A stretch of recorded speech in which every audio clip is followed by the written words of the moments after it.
segunda sesión virtual del tiempo del coronavirus, pues la vamos a dedicar a una de las figuras más relevantes de la modernidad, en sus inicios, que es Maquiavelo.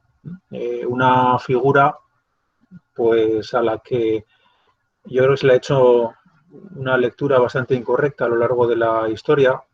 Es ese tipo de autores o de escuelas sobre los que se ha lanzado una especie de estigma, se ha hecho una lectura muy parcial, muy interesada, muy incorrecta, diría yo, y como ocurrió con los sofistas, ¿no? Estamos ante el caso de dos escuelas, o una escuela y un autor que han generado adjetivos con carácter peyorativo, ¿no? Llamarle a alguien sofista es algo peyorativo y decirle a alguien que es maquiavélico, pues también lo es, ¿no?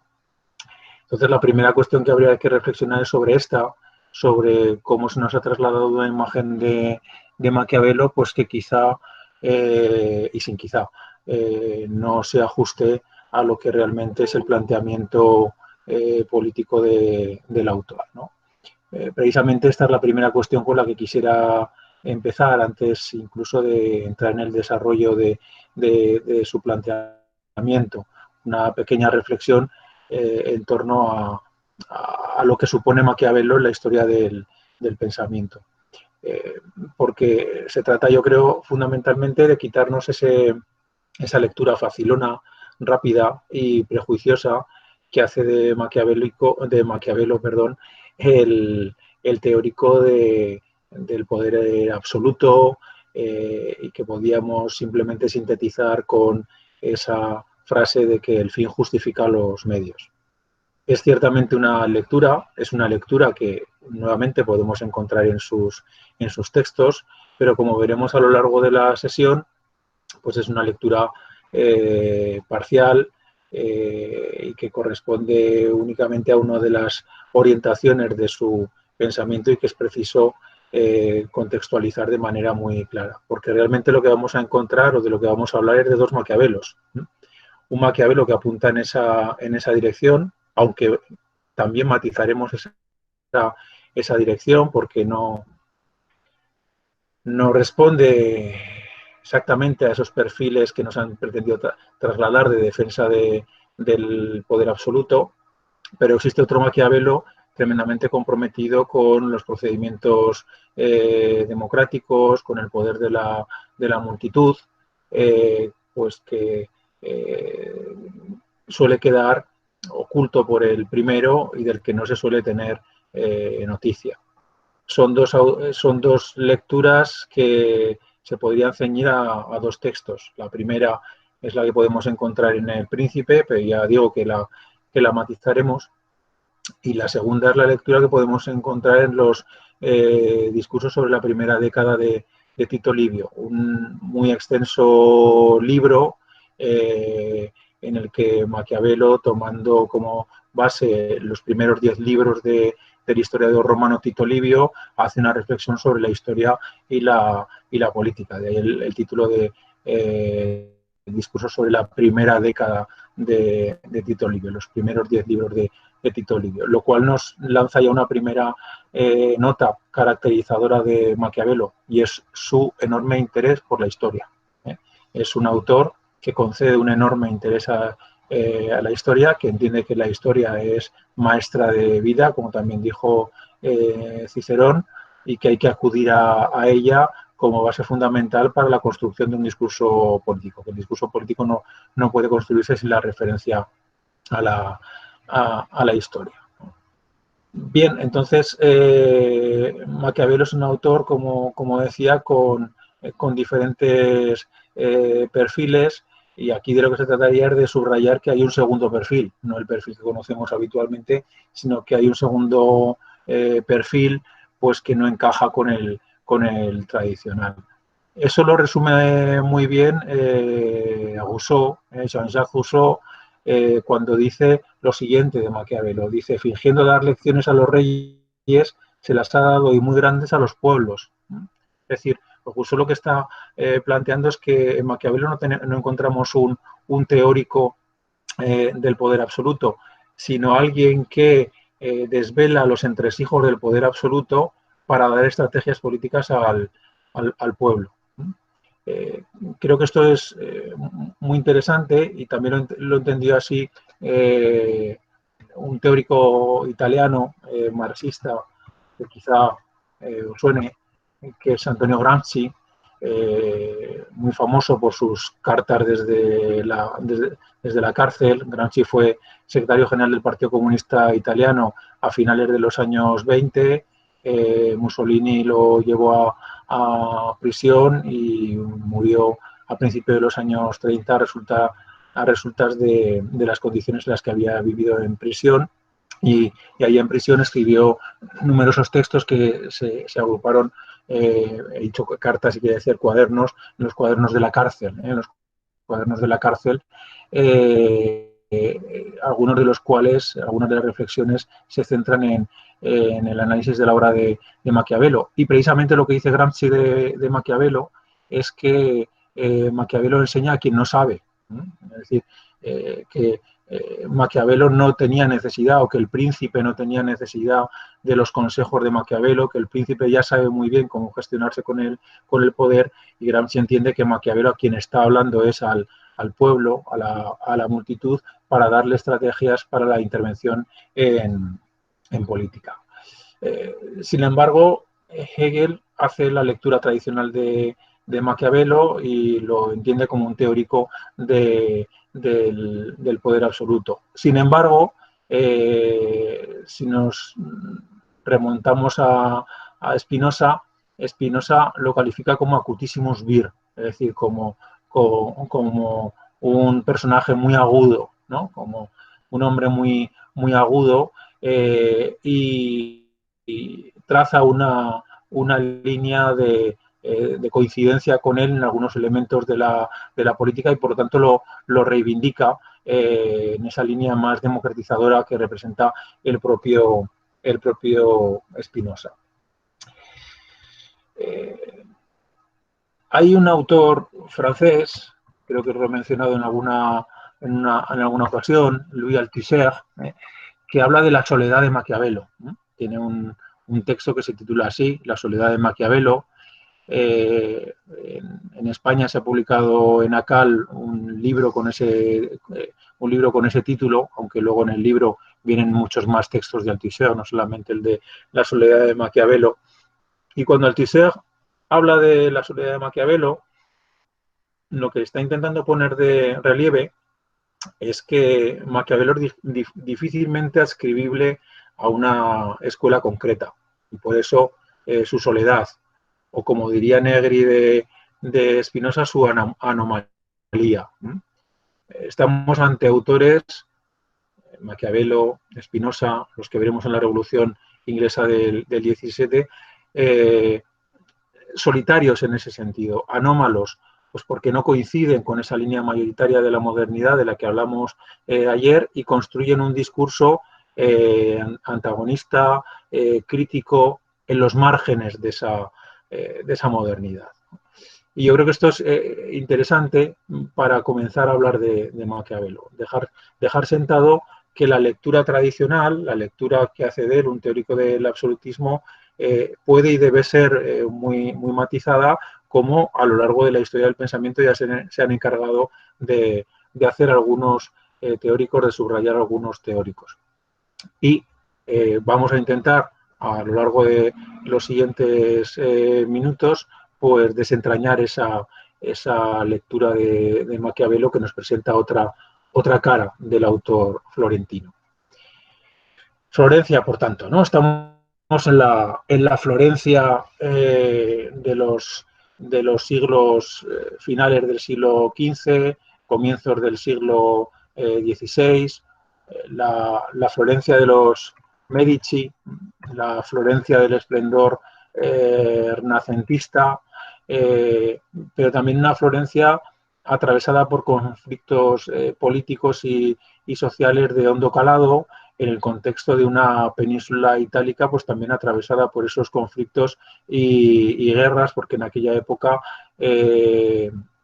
Italia era el campo de batalla en el que las potencias europeas, singularmente España y Francia, pues dirimían sus diferencias y donde los estados pontificios, el papado, también desempeñaban un papel fundamental. Recordad que Italia no es una unidad nacional en estos momentos, todavía no se ha constituido la unidad nacional. De hecho, como creo que comentábamos ayer, Italia es uno de los países más tardíos en acudir a esa unidad nacional. Con lo que nos encontramos en Italia es con diferentes ciudades que mantienen relaciones pues, en ocasiones de cooperación, en ocasiones de enfrentamiento y muy influidas por la presencia en su territorio del papado. Un papado ya abiertamente en crisis. Tened en cuenta que Maquiavelo vive entre 1469 y 1527, estamos a las puertas de la Reforma luterana, uno de cuyos desencadenantes es la tremenda corrupción que asolaba al papado y las degeneradas prácticas papales, ¿no? Pues ese papado tiene una presencia muy preeminente en la sociedad italiana de la época, muy influyente en las relaciones políticas y muy determinante también de los regímenes políticos existentes en las diferentes ciudades. Como decía, Florencia es la Florencia de los Medici, es la Florencia de los Medici, de Cosme de Medici, de Lorenzo de Medici, a quien Maquiavelo dedicará en 1513 su libro más conocido, El Príncipe. Pero no solo es la Florencia de los Medici, porque hay un episodio político en Florencia que yo creo que merece la pena subrayar y dar a conocer, porque influyó grandemente en la posición de Maquiavelo y en la reflexión política y en la práctica de Maquiavelo. Y es un episodio que tiene un nombre concreto, y es el nombre de Savonarola. Savonarola, un fraile dominico que a finales del siglo XV va a hacerse con el poder en Florencia. Por cierto, si a alguien le interesa la figura de Savonarola, hay una magnífica novela de José Luis Rodríguez García, que se titula El ángel vencido. José Luis Rodríguez García ha sido hasta el curso pasado catedrático de filosofía de nuestro departamento y sabio entre los sabios, es una persona de enorme conocimiento y que además de dedicarse a escribir sobre filosofía, pues escribe novelas, escribe poemas, y que en esta novela pues intenta presentar la Florencia de la época de Savonarola, porque es una Florencia realmente apasionante. Estamos ante un episodio histórico pues realmente singular y de una gran potencia simbólica también, ¿no? Porque Savonarola lo que va a hacer va a ser sublevarse contra el poder de los Medici en 1494, hasta el punto de que los Medici deben retirarse de la ciudad, y este fraile dominico, muy conocido en la ciudad por sus sermones incendiarios, por su verbo fácil y mesiánico, pues se hace con el poder en Florencia. Y va a establecer un gobierno que pretende tener tintes democráticos y populares, aunque va a caer también en enormes contradicciones, ¿no? Hay un episodio muy significativo de este gobierno de Savonarola que durará 4 años solamente, y es lo que se conoce como la hoguera de las vanidades. Una hoguera de las vanidades que consistió textualmente en una hoguera. Se convocó a los ciudadanos de Florencia a quemar en la hoguera sus vanidades, es decir, sus riquezas, sus lujos, como un símbolo de distanciamiento de esa cultura del exceso y del lujo que detentaban las clases altas y que bueno, pues también había empapado al ámbito eclesiástico en toda Italia. No en vano, la revuelta de Savonarola es una revuelta que se hace contra el principado, contra el poder de los príncipes mediceos, en este caso, pero también contra el papado. Es una revuelta también contra el papado y contra la degeneración de las costumbres del papado. Y Savonarola convoca esa hoguera de las vanidades, la que van a arder pues muchos de los objetos de lujo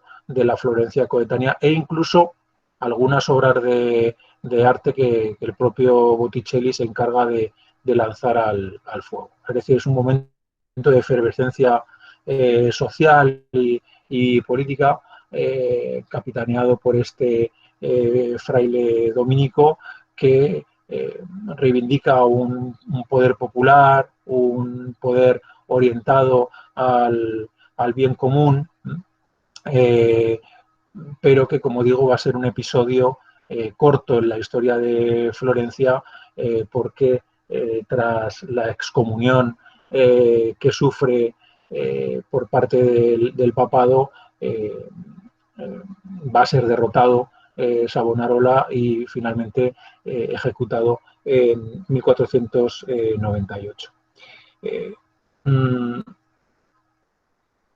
Maquiavelo es testigo directo del episodio de Savonarola. Maquiavelo lo vive en Florencia, lo conoce de primera mano, lo sigue con enorme interés, con un enorme respeto hacia Savonarola, pero eso no le va a impedir ser crítico con Savonarola.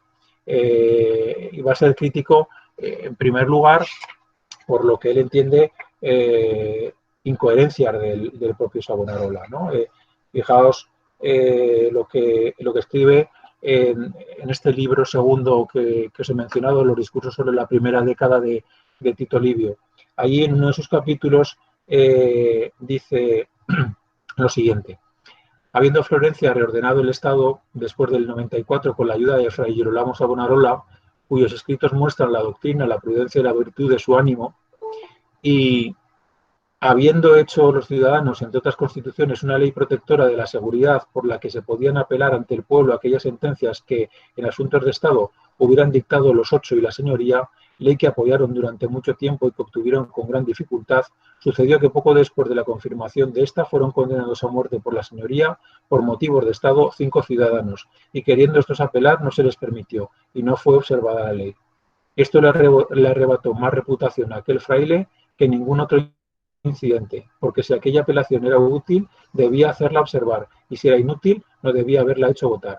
Y tanto más se puso de relieve este suceso por cuanto el fraile, en tantos sermones como hizo después de rota la ley, nunca acusó ni excusó a quien la había roto, porque no podía acusarlo, pues su acción había sido conveniente para sus designios y no podía tampoco excusarlo.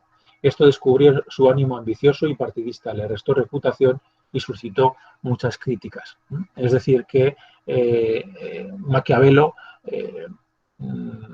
denuncia lo que podríamos denominar la incoherencia de Savonarola al no respetar leyes que él mismo había apoyado en su desarrollo, ¿no? Y también critica el mesianismo de Savonarola, esa dimensión de impregnación religiosa. Bueno, era un monje, también esto hay que recordarlo, pues que preside su actuación política y que Maquiavelo no ve con buenos ojos. Dice Maquiavelo, también en los discursos de la primera década: al pueblo de Florencia nadie le llamaría ignorante ni rudo, y sin embargo, Fray Girolamo Savonarola lo persuadió de que hablaba con Dios. Yo no quiero juzgar si era verdad o no, porque de un hombre de su talla se debe hablar con respeto, pero puedo asegurar que fueron infinitos los que le creyeron, sin haber visto nada extraordinario que pudiera confirmar sus creencias, porque su vida, su doctrina y el tema de sus sermones bastaban para que se le prestase fe. Que nadie desespere, pues, de conseguir lo que ha sido conseguido por otros, porque los hombres, como dije en el prólogo, nacen, viven y mueren siempre de la misma manera. Es decir, que se adivina que Maquiavelo no comparte esa visión de Savonarola como alguien ungido por Dios, capaz de expresar por su boca la palabra de Dios, y entiende que es una estrategia más para hacerse con el control del pueblo. Entonces, por lo tanto, Maquiavelo es conocedor del episodio de Savonarola, lo valora en la medida en que supone una perspectiva de carácter democratizador de la sociedad florentina, pero al mismo tiempo es tremendamente crítico con Savonarola y con su práctica política, precisamente por la incoherencia que él detecta en la misma. Pero bueno, una vez planteado el contexto de un Maquiavelo que fue funcionario de la ciudad de Florencia desde sus orígenes hasta el final, desempeñó embajadas en nombre de la ciudad de Florencia, estuvo en diferentes cortes, desempeñó también diferentes funciones dentro del gobierno de Florencia. Bueno, una vez marcado este contexto, vamos a entrar ya en lo que es su teoría, su teoría tanto en el ámbito de lo histórico como de lo político, porque voy a hablar de las dos cuestiones, de la teoría de la historia en Maquiavelo, de la concepción de la historia en Maquiavelo y de su concepción de la política, porque entiendo que no pueden ser separadas la una de la otra.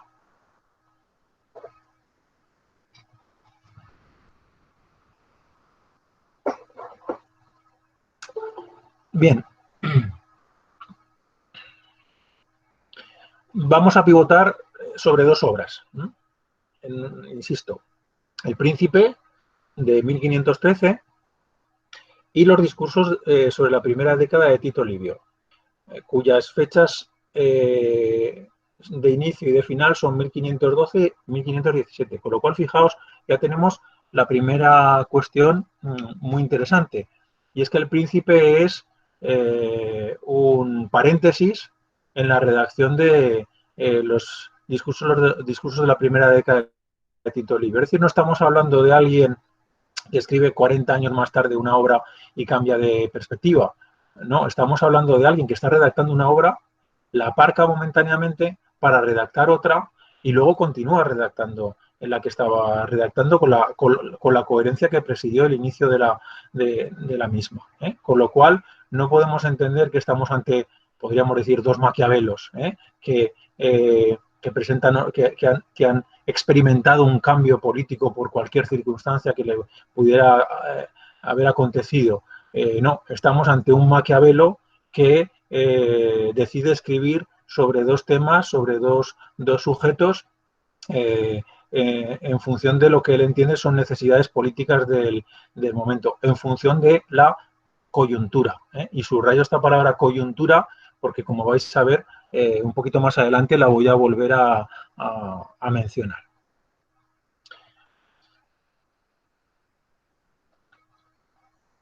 ¿Qué caracteriza a Maquiavelo? ¿Cuál es uno de los elementos caracterizadores fundamentales del pensamiento de Maquiavelo? Pues lo que podríamos denominar el realismo, ¿no? El realismo. Pero realismo en sentido político. Es decir, Maquiavelo entiende que toda política tiene que ser construida desde el realismo, es decir, desde el análisis de la realidad. No se trata de construir la política sobre ficciones, sobre modelizaciones, sobre utopías, que también son muy abundantes en la modernidad, sino que el político lo que debe hacer es analizar la realidad, conocer la realidad para intervenir sobre ella. Fijaos qué distancia con lo que señalábamos ayer en la introducción de lo que es la línea dominante de la modernidad. una línea dominante de la modernidad que se nutre fundamentalmente del concepto de contrato social, que decíamos ayer es una ficción, es una construcción teórica exclusivamente, que no corresponde a un momento histórico concreto, que no ha tenido lugar ni va a tener lugar en ningún momento de la historia. Bueno, pues frente a esa estrategia de teorización de la historia y de la política, Maquiavelo lo que reclama en primer lugar del político y del teórico es el realismo, es decir, el análisis en profundidad de la realidad. Maquiavelo pertenece a esa estirpe de teóricos, de filósofos que abominan de quien hace política sin descender a la realidad. Quien hace hace política desde la abstracción, ¿no? Y en ese sentido se da la mano directamente con Spinoza. Veremos cuando estudiemos a Spinoza, cómo Spinoza hace una crítica brutal en su tratado político de los filósofos, dice él, cuando se meten a políticos y se dedican a hacer lucubraciones que no tienen ningún tipo de base material. Bueno, pues en ese sentido, Spinoza y Maquiavelo se dan la mano, porque hay una exigencia de análisis de la realidad como elemento indispensable para la acción política. De ahí, evidentemente, por tanto, su interés por la historia. La necesidad de acudir a la historia, de conocer la historia para extraer de ella las enseñanzas pertinentes, las enseñanzas precisas, recogiéndose a latino de historia magistra vitae. La historia es maestra de la vida y sobre todo maestra de la política, en este caso concreto, ¿no?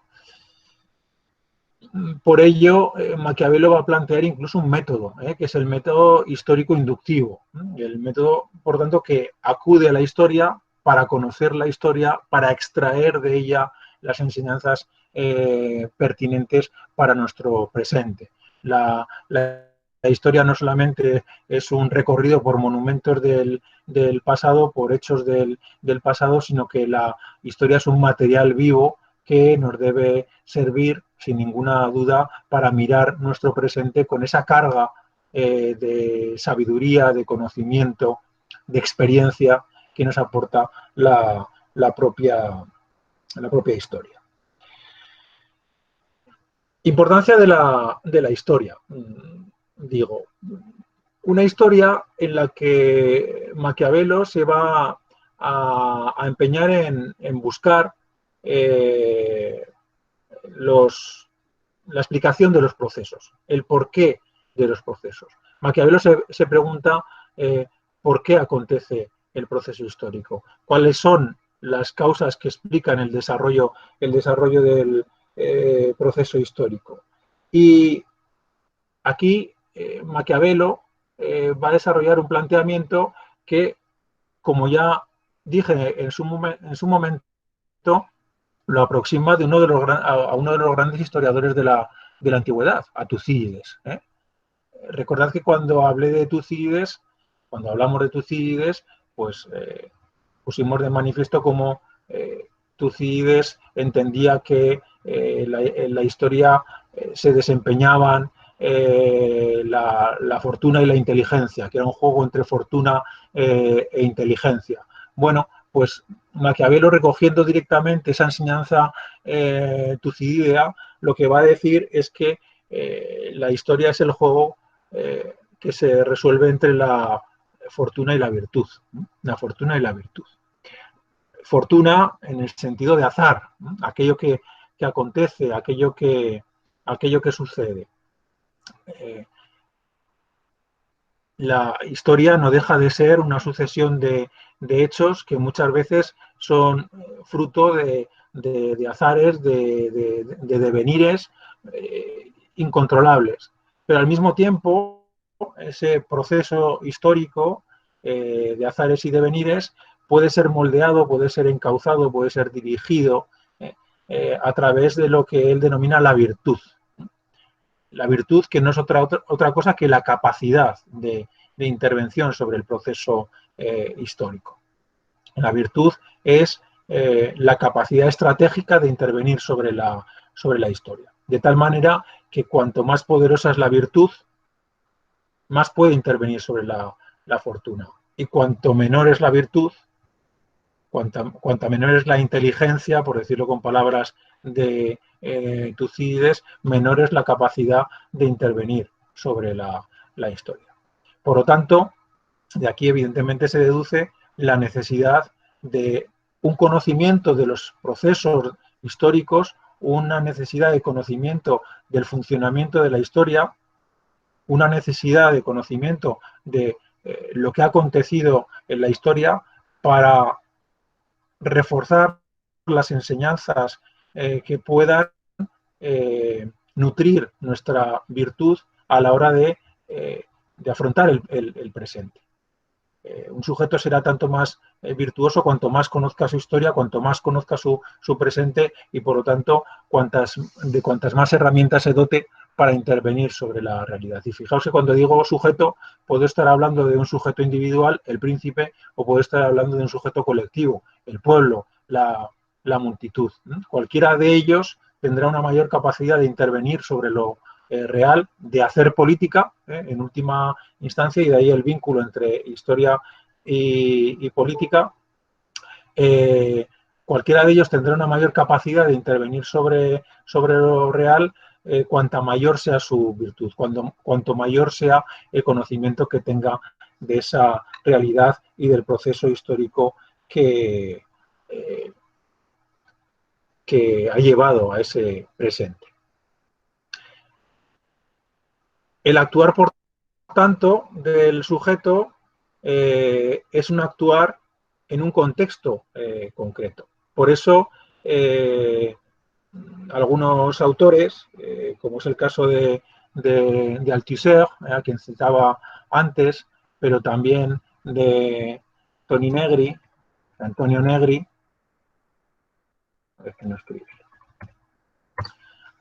El caso también de Negri, estos autores van a presentar a Maquiavelo como un pensador de la coyuntura, ¿no? Un pensador de la coyuntura. Es decir, un autor que entiende que no se puede establecer una dinámica política de carácter universal, que no se puede dictar normas de carácter universal, sino que la acción del sujeto siempre tendrá que estar atenta al momento concreto, ¿no? Al momento concreto, a la situación concreta en la que deba desempeñarse. No se puede hacer política sin atención al momento concreto, sin atención a la coyuntura. Es decir, sin atención, y este es otro de los elementos que, como sabéis, venimos subrayando constantemente como caracterizadores de un pensamiento de carácter materialista, sin hacer referencia al tiempo, ¿eh? A la importancia del tiempo, a la importancia, voy a decirlo con terminología sofística, del kairos, ¿eh? De la ocasión, del momento, ¿eh? Es preciso analizar el momento, analizar la ocasión, analizar la coyuntura, para que la acción política se ajuste a ella. Me viene a la cabeza, aunque esto sea anticipar, una carta que Marx dirige a sus seguidores rusos que, bueno, habían leído El Capital y habían decidido que había que empezar a aplicar las recetas del Capital en Rusia, ¿no? Y Marx se sube por las paredes y dice, bueno, no habéis entendido absolutamente nada, ¿eh? El Capital está escrito para una coyuntura concreta, que es la de Inglaterra, a lo sumo de la Europa occidental más o menos industrializada. No está escrito para Rusia. Este texto no está escrito para Rusia. Mi planteamiento no tiene carácter metafísico. Yo no estoy haciendo una teoría de la historia general para todo tiempo y lugar. Aquello que tenga que decir de Rusia lo diré analizando la realidad rusa. y por lo tanto los planteamientos teóricos deberán ajustarse y prácticos deberán ajustarse a las realidades de cada momento. Es decir, nuevamente el tiempo, la ocasión, la coyuntura, el kairos, como determinante de la acción política. Maquiavelo lo dice incluso en uno de sus textos, un texto que se titula Primera alegación a la corte de Roma, en el que dice: es preciso esperar que pase el tiempo, que es el padre de la verdad. El tiempo es el padre de la verdad. No hay verdad que se pueda abstraer del tiempo. Está siempre vinculada con el momento, con el contexto, con la coyuntura.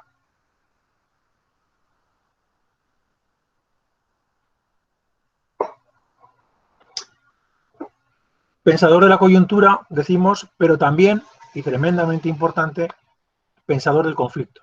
Maquiavelo es un teórico del conflicto social, alguien que reflexiona sobre el conflicto social, lo que hace que el recién mencionado Negri pues lo vincule con el marxismo, con Marx, y lo considere como un antecedente de Marx en diferentes cuestiones. Una de ellas esta, la cuestión de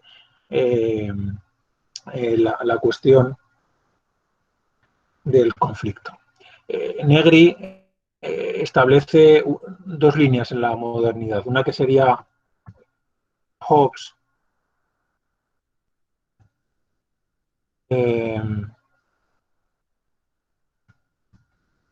Rousseau, Hegel, y otra que sería Maquiavelo, Spinoza, Marx. La primera sería expresión del poder constituido, de la defensa del poder constituido. La segunda sería la expresión del pensamiento del poder constituyente, aquella que apunta hacia el poder constituyente.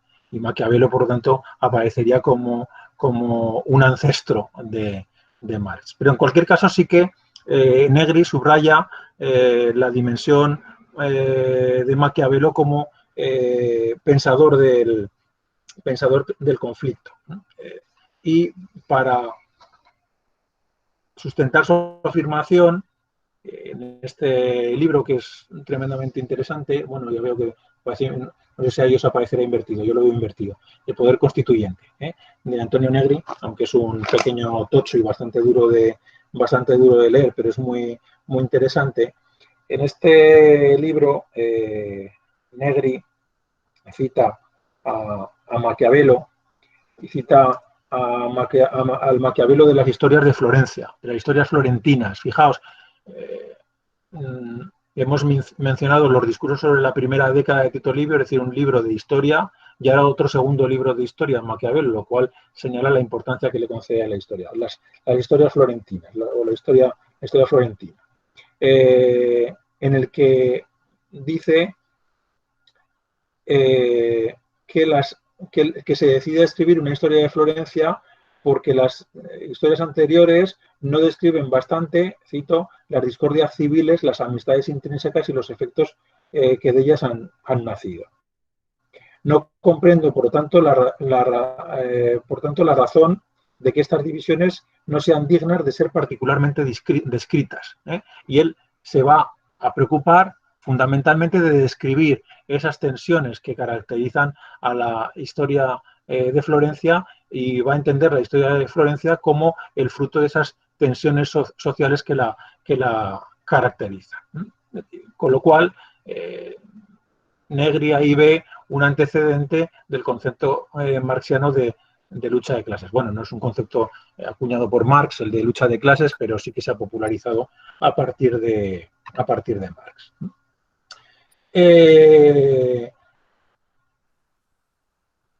Esto por lo que compete a la concepción de la historia, en Maquiavelo. Pasemos ahora a la política. ¿Cómo aborda Maquiavelo, la política? Partimos de lo que mencionabas al principio, de la existencia en Maquiavelo de una doble opción, de aquello que plantea en el Príncipe y de aquello que plantea en los discursos sobre la primera década de Tito Livio. Dos Maquiavelos o un Maquiavelo en dos coyunturas, más bien podríamos decir. Que, en resumidas cuentas, ¿qué es lo que nos vamos a encontrar? Bueno, pues un Maquiavelo que en la coyuntura de un estado de excepción, de una situación singular, reivindica la figura del príncipe. El príncipe es una figura legítima en un momento de excepción histórica. El príncipe tiene legitimidad en momentos de excepción histórica. Por otro lado, nos encontraremos, y es evidentemente lo que va a desarrollar en su libro de 1513, en el Príncipe. Mientras que, por otro lado, nos vamos a encontrar con la defensa en los discursos sobre la primera década de Tito Livio, con la defensa de las formas democráticas y del gobierno de la multitud.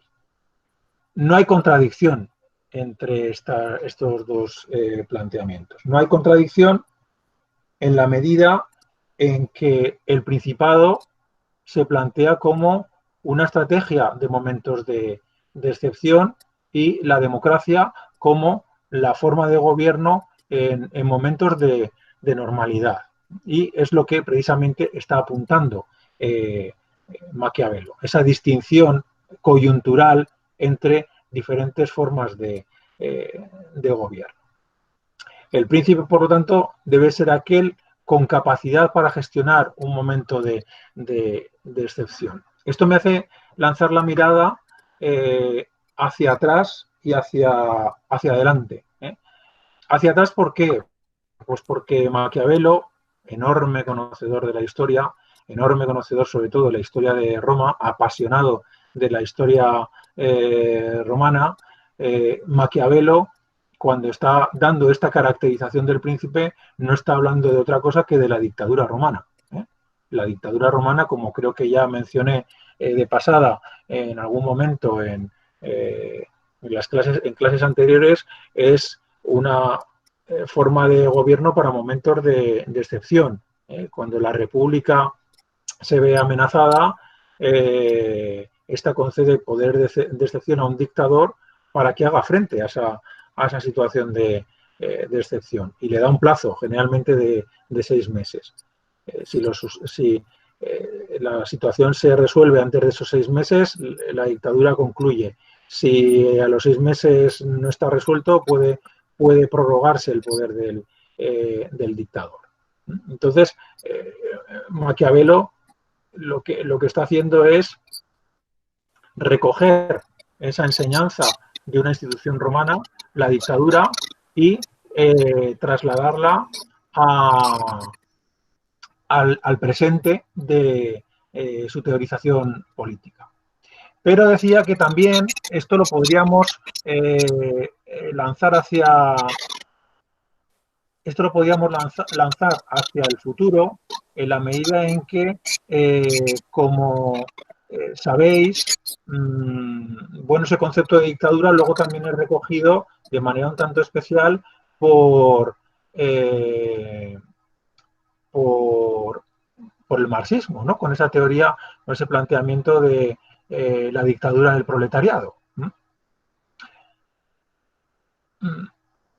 Y esto nos sirve para volver a reflexionar sobre el vínculo entre Maquiavelo y el marxismo. ¿Por qué digo esto? Porque cuando en Marx se habla también de la dictadura del proletariado, se está hablando estrictamente también de un momento de excepción histórica. Marx también era un autor de un enorme conocimiento de la antigüedad clásica, un apasionado de Grecia, de Roma, de la cultura clásica en general, y conocedor de esa cultura, pues hace esa propuesta, yo creo que muy desafortunada, de la dictadura del proletariado, porque claro, para nosotros el concepto de dictadura tiene una carga muy, muy negativa, ¿no? Y hace esa propuesta de dictadura del proletariado que hay que inscribir en esta idea de excepcionalidad que encontramos en la propia dictadura romana, que encontramos en el Principado de Maquiavelo y que vamos a volver a encontrar en el planteamiento de Marx. El príncipe, por lo tanto, es alguien que debe gestionar una situación de excepción, que ha de ajustarse a una coyuntura y que para ajustarse a esa coyuntura, pues no tiene por qué atenerse a la legalidad existente. Es alguien que puede eximirse de la legalidad existente y generar sus propias prácticas. Por eso las virtudes del príncipe. El príncipe, las virtudes del príncipe no hay que entenderlas en el sentido coloquial de la palabra virtud, y que nos llevan a la idea de bondad y este tipo de cuestiones. Son virtudes en el sentido maquiaveliano del término. Son capacidades que le permiten intervenir con eficacia sobre la realidad. Son las virtudes que se oponen a la fortuna. Son las virtudes que dominan la fortuna, que controlan la fortuna, ¿no? Y por eso son virtudes que a veces nos pueden parecer chocantes, ¿no? Como cuando Maquiavelo dice que el príncipe pues, deberá conceder los beneficios poco a poco, así mantienes la dependencia del beneficiado, y los males de golpe, porque así ese mal que has producido con el tiempo pudiera ser olvidado. Bueno, pues eso para Maquiavelo es una virtud, cosa que en nuestro lenguaje coloquial pues ciertamente no encajaría demasiado. También es una virtud ser temido. El príncipe debe ser temido. Es mejor ser temido que ser amado.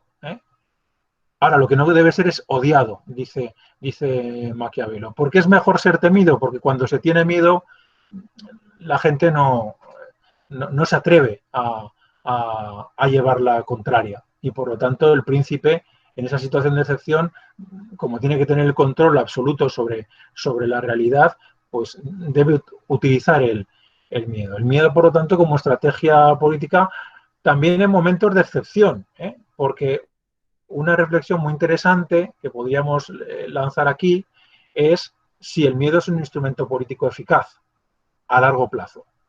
A largo plazo. A corto, sin ninguna duda, es eficaz. Pero ¿lo es a largo plazo?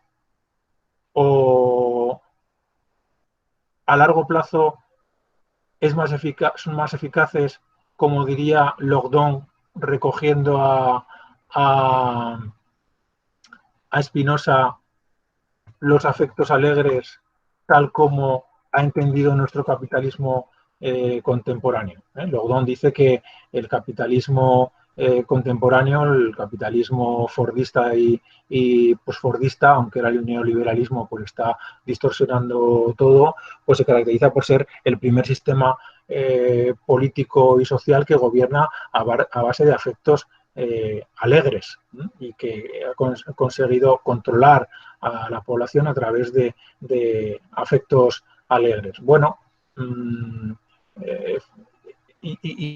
y eso ha mostrado una enorme eficacia política, ¿no? Podríamos poner ahí una reflexión en torno al miedo que plantea Maquiavelo, la servidumbre voluntaria de la que habla Etienne de la Boétie, se dice la Boétie, ¿vale? Que he oído por ahí cada pronunciación que da susto. Es francés y la T seguida de I pues se hace blanda. Entonces, Etienne de la Boétie, la Boétie.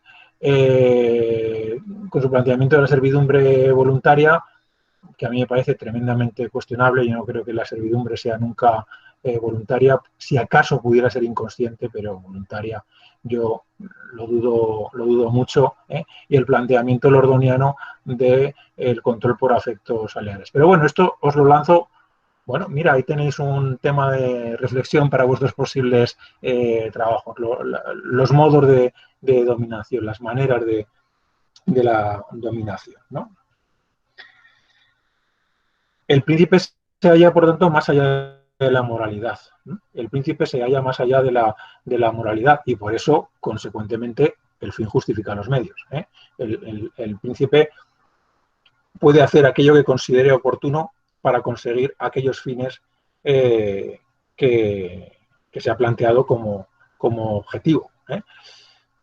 Recordamos que estamos en una situación de excepción. Pero fuera de las situaciones de excepción, fuera de las situaciones de excepción, no es la figura del príncipe aquella que concita el apoyo de Maquiavelo. Maquiavelo no va a hacer una defensa del principado en todo momento, y por lo tanto, fuera de esas situaciones de excepción, Maquiavelo va a reflexionar sobre otra forma política. Y esto lo va a hacer fundamentalmente en los discursos sobre la primera década de Tito Livio. Y en los discursos sobre la primera década de Tito Livio, lo que nos encontramos es una reivindicación del gobierno de la multitud. Una profunda reivindicación del gobierno de la multitud, del gobierno del pueblo. E incluso él dice, cuando lo defiende, me parece que me estoy metiendo en algún berenjenal al hacer esto, al defender esta posición, pero creo que hay que defenderla. Maquiavelo piensa que el poder de la multitud es más estable, es más estable que el poder del príncipe, ¿no? Piensa que el poder de la multitud provoca una mayor estabilidad en el Estado, ¿no? Y que al mismo tiempo es un instrumento para generar igualdad social. El príncipe siempre va a gestionar una situación de desigualdad, va a gestionar una situación de poder absoluto frente a los súbditos, mientras que la multitud es la expresión del poder del conjunto de la sociedad que se gobierna a sí misma y que además, por lo tanto, va a gobernar para el bien común. Es curioso cómo Maquiavelo realiza esta defensa de la multitud, porque el epígrafe 58 del libro primero de los discursos sobre la primera década de Tito Livio se titula de la siguiente manera: la multitud es más sabia y más constante que un príncipe. La multitud es más sabia y más constante que un príncipe, aunque el príncipe sea muy preparado. El 57 se titula La plebe reunida es valiente, dispersa es débil. Esto es un planteamiento muy spinoziano, ¿no? La necesidad de unirse para generar potencia. Pero me voy al 58. Me voy al 58. La multitud es más sabia y más constante que un príncipe. El libro está constantemente dialogando con Tito Livio. Está constantemente dialogando con Tito Livio, recogiendo fragmentos de Tito Livio y comentándolos, reflexionando a partir de ellos. Y Tito Livio, evidentemente, Tito Livio es muy crítico con la multitud. Hace una crítica feroz de la multitud. Dice lo siguiente Tito Livio: Ec natura multitudines est, aut humiliter servit, aut superbe dominatur. Es decir, esta es la naturaleza de la multitud. O sirve humildemente o domina con soberbia. O domina con soberbia. Y a partir de esta acusación de Tito Livio, Maquiavelo se va a dedicar a una defensa de la multitud. Y sobre todo a señalar una cuestión. De aquellos que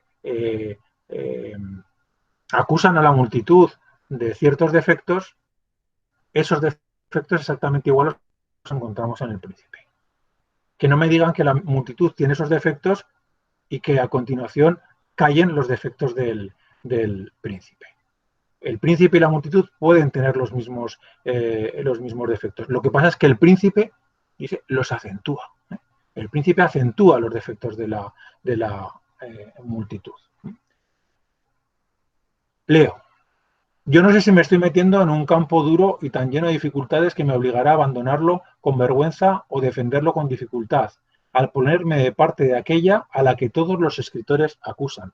Claro, hay conciencia, ¿no? La de Maquiavelo, de estar en el lado débil de la política. En esa modernidad crítica de la que hablábamos ayer. Maquiavelo sabe exactamente dónde está, que está nadando contra corriente. Pero sea como sea, yo no considero ni consideraré nunca que sea reprensible defender alguna opinión con la razón sin querer recurrir a la autoridad o a la fuerza. Por tanto, afirmo que ese defecto que los escritores le echan en cara a la multitud es algo de lo que se puede acusar a todos los hombres en particular y sobre todo a los príncipes, pues todos, de no estar controlados por las leyes, cometerían los mismos errores que la multitud desenfrenada. Ahí está la clave, entiende Maquiavelo. Porque Maquiavelo sí que va a distinguir entre la multitud que no se ajusta a la ley y la multitud que se ajusta a la ley. El problema no es la multitud. El problema es si la multitud se ajusta a la legalidad, a una legalidad que ha podido crear la propia multitud, o no se ajusta a la legalidad. Utiliza el mismo concepto, utiliza el concepto de multitud, mientras que en el siguiente autor que vamos a trabajar, Spinoza, pues lo que vamos a ver es que establece una diferencia entre la multitud y la muchedumbre. La multitud, que es aquella que es capaz de producir legalidad, de producir derecho en su acción política unitaria, mientras que la muchedumbre es la expresión de un sujeto carente de unidad, diseminado y que por lo tanto no se ajusta absolutamente a nada, ¿no? Entonces podemos entender que esta división que hace Maquiavelo entre la multitud ajustada a la ley y la multitud que no se ajusta a la misma, podríamos remitirla a la división que establecerá Spinoza entre la muchedumbre y la multitud. Elogio de la multitud, elogio anómalo, elogio solitario de la multitud por parte de Maquiavelo. Para ir terminando, subrayar una cuestión que yo creo que es tremendamente importante, y es que cuando Maquiavelo se para a reflexionar sobre las formas de lo político, sobre cómo debe ejercerse la política, señala una cuestión que siempre aparece en las diferentes expresiones del pensamiento crítico, del pensamiento democrático a lo largo de la historia. Y es la necesaria renovación de los cargos, la no perpetuación en los cargos. Esto es algo pues, que vimos que era inherente a la democracia ateniense. Vimos cómo en Atenas se entendía que el sorteo era una estrategia que precisamente lo que iba a evitar era el que se produjera una permanencia en los cargos. Bueno, pues esta línea que nos viene de Atenas es recogida también por Maquiavelo. Será también comentada por Spinoza, y es algo que en nuestro presente está a la orden del día cuando acudimos a discursos críticos con los modos democráticos contemporáneos. Es decir, que pensamos que estamos inventando cosas nuevas cuando hablamos de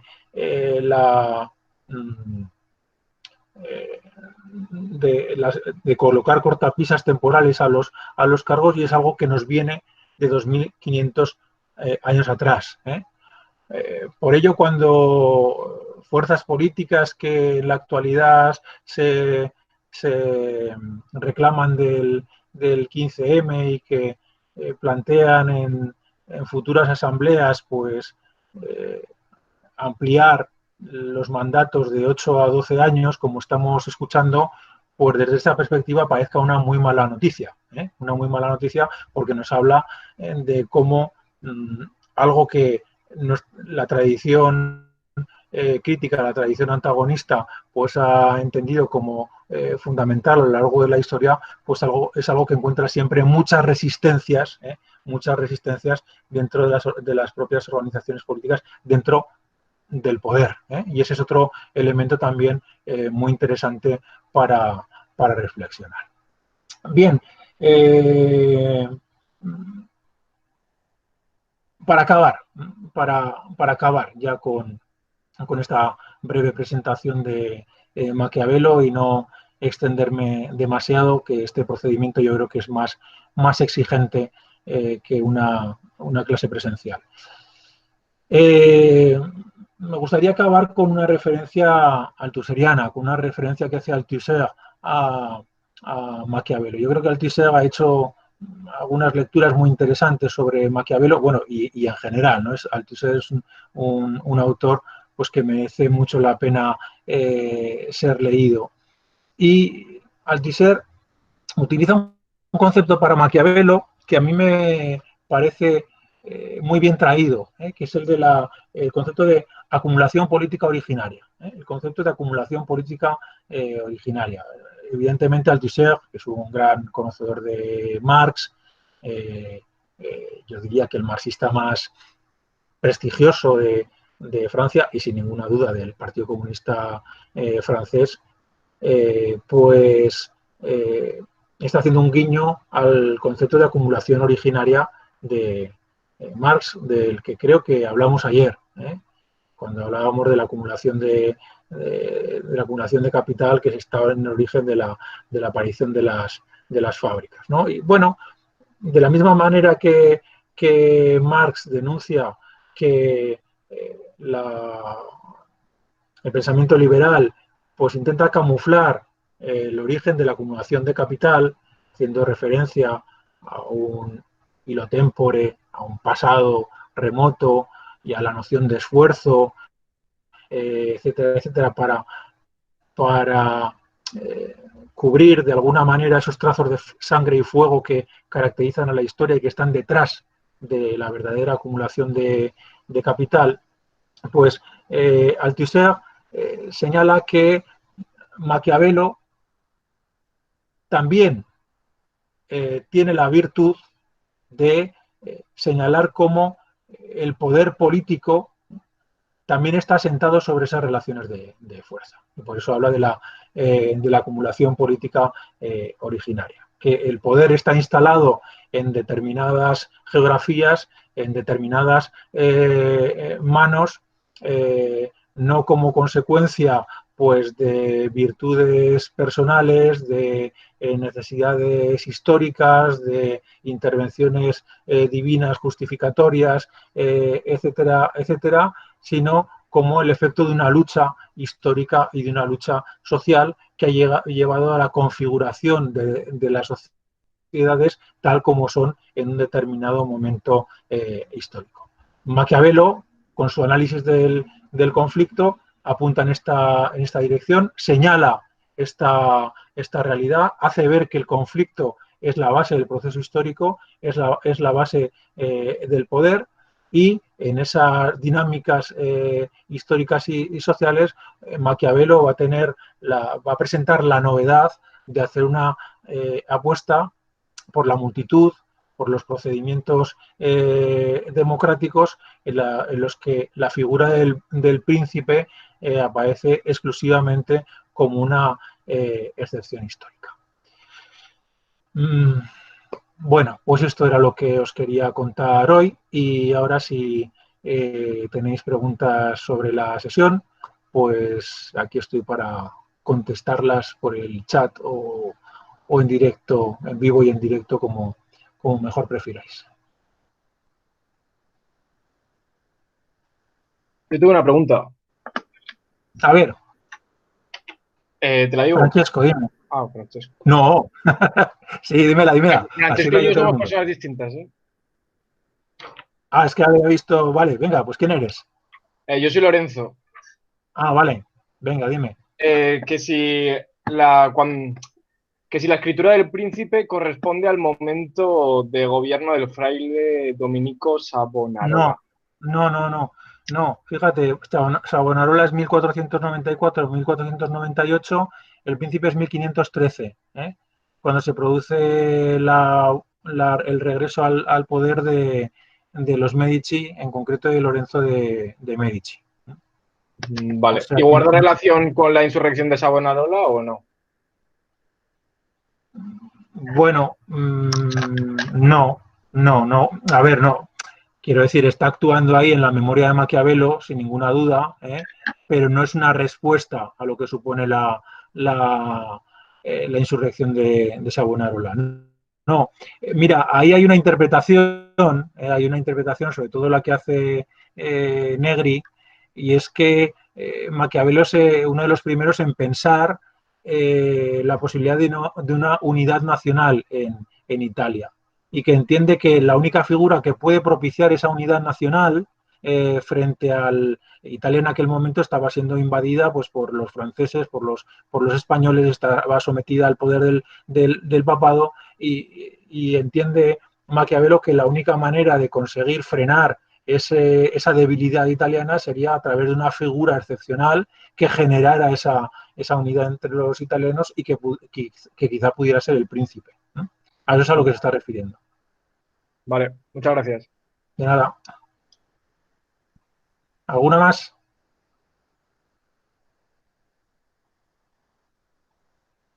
No.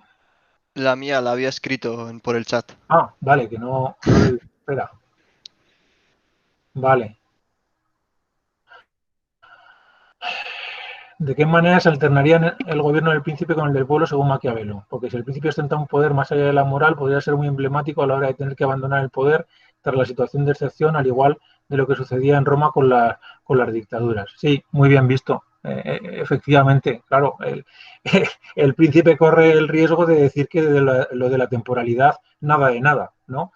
Sí, ese es un riesgo evidente con el que nos podemos encontrar, ¿eh?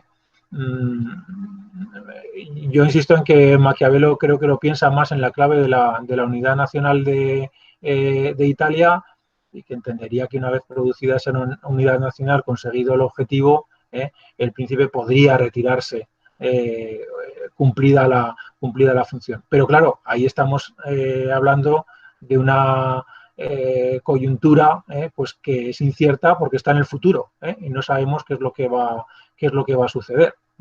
Pero bueno, ahí ya estaría también la posibilidad de intervención de la multitud para hacer frente al poder del príncipe, porque él entiende que, en última instancia, que el poder del príncipe es débil. Maquiavelo entiende que el poder del príncipe es débil, que está limitado y que no puede ser eficaz durante mucho tiempo. Yo creo que Maquiavelo también en algunas cosas es bastante optimista, ¿eh? Es bastante optimista porque no se he leído algún fragmento que hay por aquí.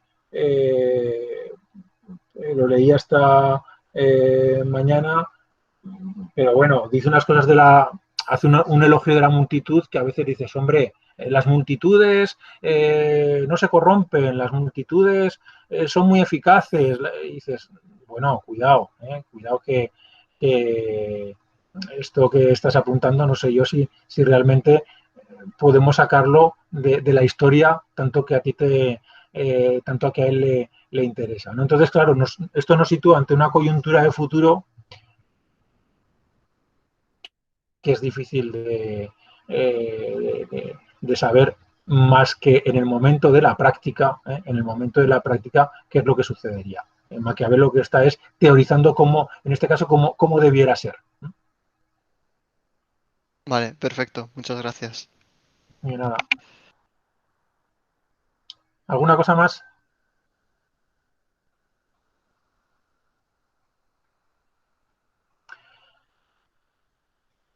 Bueno, pues nada, estupendo. Entonces nos vemos la semana que viene. ¿De acuerdo? Que vaya muy bien. Vale, venga. Adiós. Vale. Hasta luego. Chao. Hasta luego. Chao.